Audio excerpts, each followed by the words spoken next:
Talk about bad timing. Just as the president was making his pitch for more stimulus spending, FBI agents were raiding the offices of solar panel maker Solyndra. This was the first big green energy company to get a piece of the stimulus pie, a huge piece, a $500 million piece of that pie, only to declare bankruptcy this week, stiffing taxpayers of all that cash, about $530 million worth. My next guest says this is a prime example of what can go wrong with massive government investments in the private sector. To George Jarkesy, he is chairman of the National Eagles and Angels Association. George, great to see you. Thanks for coming in.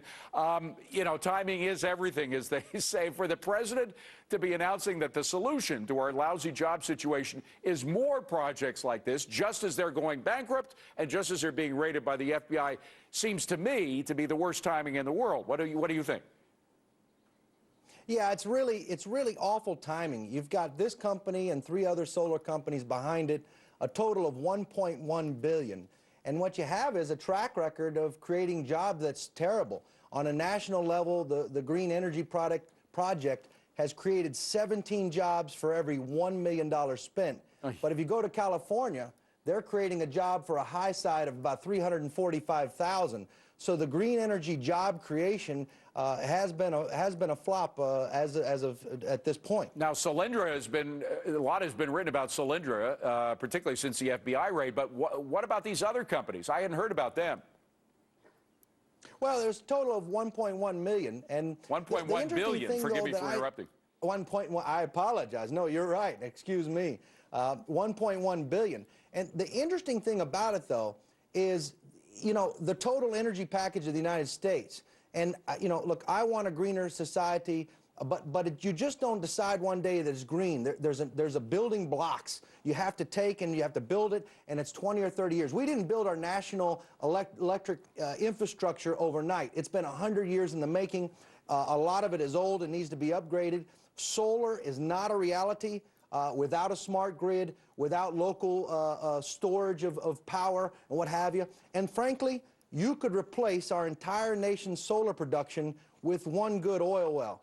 And that's the reality. And look, I love the ideal of solar. Even as a kid, you know, I played with solar with my erector set, what have you. But the fact is it's the future. And we should have been putting that dollars in creativity and ingenuity, and being better than the Chinese, in having stronger technology than the Chinese, and that's where we're going to compete. Right. We're not going to compete as a country on labor, and that's been one of the huge mistakes of this $1.1 billion debacle. Also, it's not just the money that's being wasted, not just the misallocation, but it is the government involvement. Whenever you have politicians acting like investment bankers, you will have them allocating money to their friends, to their political allies, to their friends. We saw it happen. We were just talking about the bank bailouts. We saw it happen there, where a lot of people that were politically connected to politicians got the deals even though they didn't deserve them.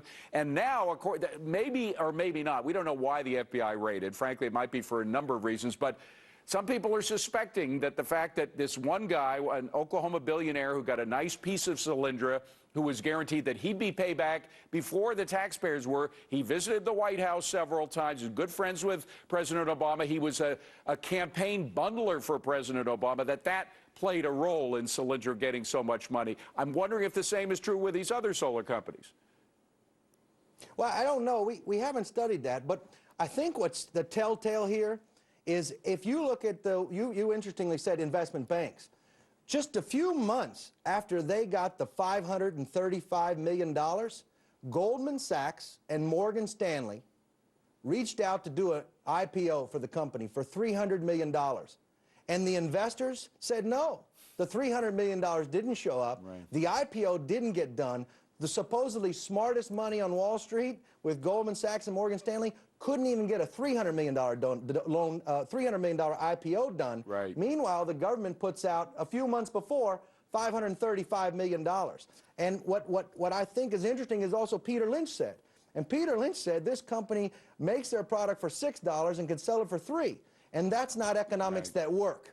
Peter Lynch, by the way, one of the godfathers of the marketplace, said that. And again, the point is, who's a better investment of capital, the marketplace or politicians? And I think if you put it that way, the answer is obvious. George Jarkesy, good to see you again. Thanks very much for coming in. Appreciate it.